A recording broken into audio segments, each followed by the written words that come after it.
Hello दोस्तों। एक और वीडियो के साथ में मैं फिर से हाज़िर हो गई हूँ। अभी थोड़ी देर पहले मैंने बहुत ही प्यारा सा एक्सपीरियंस आप लोगों के साथ शेयर किया। उस वीडियो को आप ज़रूर देखिएगा, बहुत ही प्यारा वीडियो है।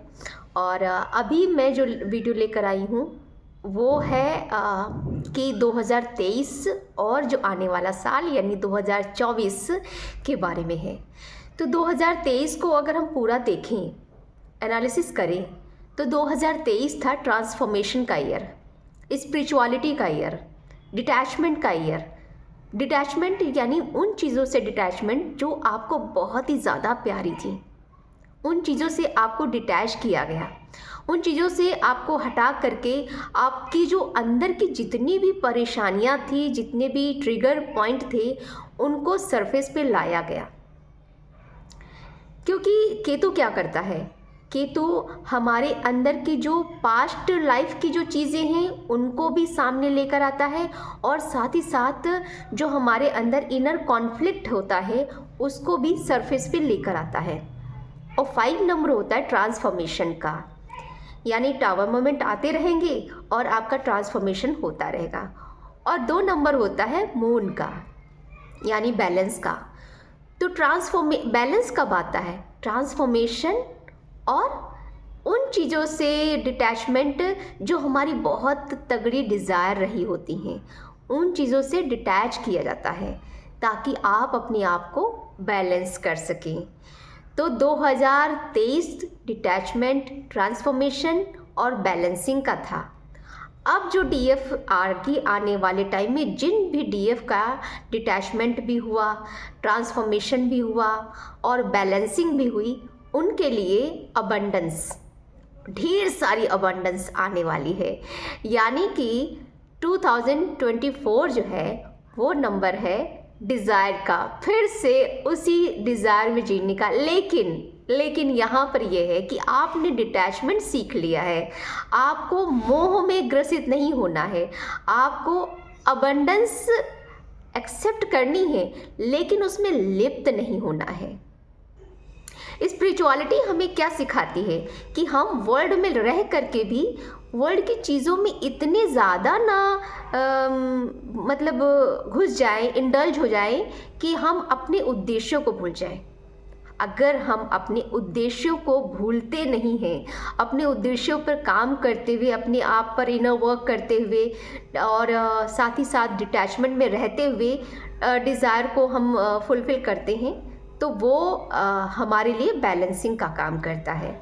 तो 2024 जो आने वाला है, जिन डीएफ ने डिटैचमेंट भी सीख लिया, जिन डीएफ ने ट्रांसफॉर्मेशन कर लिया अपना इनर वर्क के थ्रू, जिन डीएफ का जो माइंड बॉडी सोल से अलाइनमेंट हो गया, उनके लिए ढेर सारी अबंडेंस आने वाली है। क्योंकि इस ईयर में राहु आपको भ्रमित नहीं कर पाएगा, क्योंकि आपने बहुत सारी चीज़ों पे वर्क करना सीख लिया है। तो ये राहु का भी समय है, और राहु यानी आपकी जो अनफुलफिल्ड डिज़ायर है उनका भी समय है, और साथ ही साथ मून का भी है, जो कि आपने बैलेंसिंग करना पिछले साल सीख लिया। साथ ही साथ ये शनि का है। तो जिन लोगों ने अच्छे से अपने ऊपर वर्क किया है, शनि महाराज उनको ढेर सारी खुशियां देने वाले हैं, क्योंकि ये इन्फिनिटी का भी सिंबल है। 8 नंबर जो होता है वो इन्फिनिटी का होता है।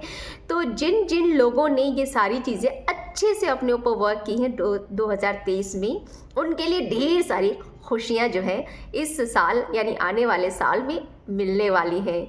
तो 2024 के लिए आप लोग तैयार हो जाइए, आपके जीवन में ढेर सारी खुशियाँ आने वाली हैं।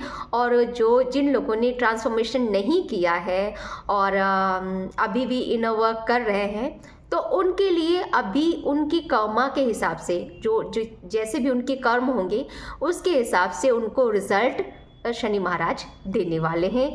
तो ये जो 2024 है वो चंद्रमा का है, राहु का है, साथ ही साथ शुक्र का भी है, और शनि महाराज का भी है। तो इन सभी ग्रहों की जो युक्ति से एक बहुत ही प्यारा सा साल बनने वाला है। तो जिन जिन लोगों ने अपने ऊपर पिछले साल वर्क कर लिया है उनके लिए ढेर सारी खुशियाँ आएंगी, उनके जीवन में ढेर सारा अबंडेंस आएगा।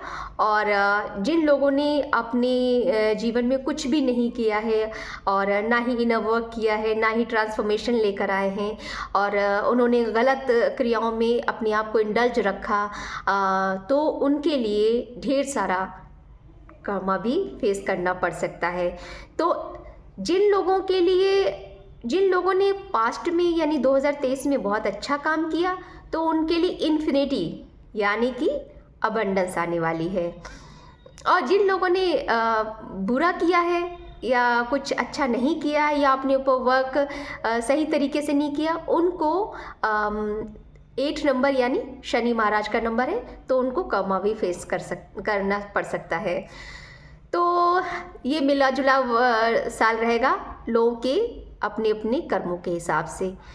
तो फिलहाल के लिए ये मेरी वीडियो इसी बात के लिए थी कि 2023 जो था वो ट्रांसफॉर्मेशन का पीरियड था, लेकिन 2024 जो है वो आपकी ट्रांसफॉर्मेशन से आपको जो रिजल्ट्स मिलने वाले हैं उनका ईयर है। आई होप आपको जो मेरे द्वारा जो जानकारी मिली है उससे आप अपने आप को जज कर पाएंगे, देख पाएंगे आप अपने आप को कि आप किस स्टेज पर हैं, आपने किस तरीके से वर्क किया है, और उसी हिसाब से आप अपने लिए रिज़ल्ट की कामना कर सकते हैं। और हाँ, एक चीज़ और भी है, अगर निराश ये इस बात से भी मत हुए कि आपने पिछले में कुछ गलत किया है या फिर कुछ अच्छा नहीं कर पाए हैं तो आपको गलत ही आगे मिलेगा, ऐसा नहीं है। आप अगर अभी से भी शुरुआत कर देते हैं अच्छे कर्मों की, अच्छी चीज़ों की, अपने जीवन में अच्छी सोच की जो इम्पोर्टेंस है आप देने लगते हैं, तो शनि महाराज आपको अच्छा ही आगे भी देंगे, क्योंकि आगे आने वाले जो साल हैं वो बहुत ही ज़्यादा अबंडेंस वाले होंगे। लेकिन साथ ही साथ अगर आप बहुत ज़्यादा मोह में, बहुत ही ज़्यादा चीज़ों में इंडल्ज रहेंगे तो आपको डिटैचमेंट की तरफ भी जाना पड़ सकता है, क्योंकि 2025 है वो फिर से केतु का वर्ष आने वाला है, तो केतु डिटैचमेंट की तरफ ले जा सकता है। तो आप लोग ये चीज़ देखिएगा कि 2024 में आप लोगों को अगर किसी चीज़ को दिया जा रहा है तो उसकी रिस्पेक्ट दिल से करना, रिस्पेक्ट करना, लेकिन ईगो में कभी मत आना। और साथ ही साथ आप उसमें बहुत ही ज़्यादा लिप्त मत होना कि हाँ हमको तो मिल गया, अब हमारे जीवन का उद्देश्य ख़त्म हो गया है, हमें अब कुछ करना नहीं है, एंजॉय करना है, लाइफ को चिल करना है, ये वो। और अपने उद्देश्य, जिस उद्देश्य के लिए खासकर जो स्पिरिचुअलिटी से रिलेटेड हैं, उनके लिए जिनका ख़ास मकसद है, जिनको ख़ास पर्पस के लिए इस धरती पे भेजा गया, हालांकि सबका ख़ास मकसद ही होता है, लेकिन कुछ कहते हैं ना, कुछ फॉलन एंजल होते हैं, कुछ एंजल होते हैं जिनको किसी विशेष कार्य के लिए धरती पर भेजा जाता है। अगर वो अपने उद्देश्य को भूल जाते हैं तो उनकी कुटाई बहुत अच्छे से होती है और वो भगवान के द्वारा होती है, तो वो फिर आपको फिर से टावर मोमेंट आपको दे सकते हैं, आपको डिटैचमेंट का जो पहाड़ा है ना वो सिखा सकते हैं। तो इसलिए बैलेंस में रहिएगा ताकि आप ज़्यादा खुशी पाकर, कि कहते ना ज़्यादा खुशी पाकर के हम पगला गए, तो पगलाइएगा नहीं, बैलेंस में रहिएगा ताकि आप की जो जर्नी है स्मूथली चलती रहे और आप जिन उद्देश्यों के लिए आपको भेजा गया है उसको आप फुलफिल कर सके। सो गाइज़, अभी के लिए फ़िलहाल इतना ही, और भी बातें जो भी होती रहेंगी आपके साथ में। अभी के लिए मैं इस वीडियो को यहीं पर विराम देती हूँ। Take care.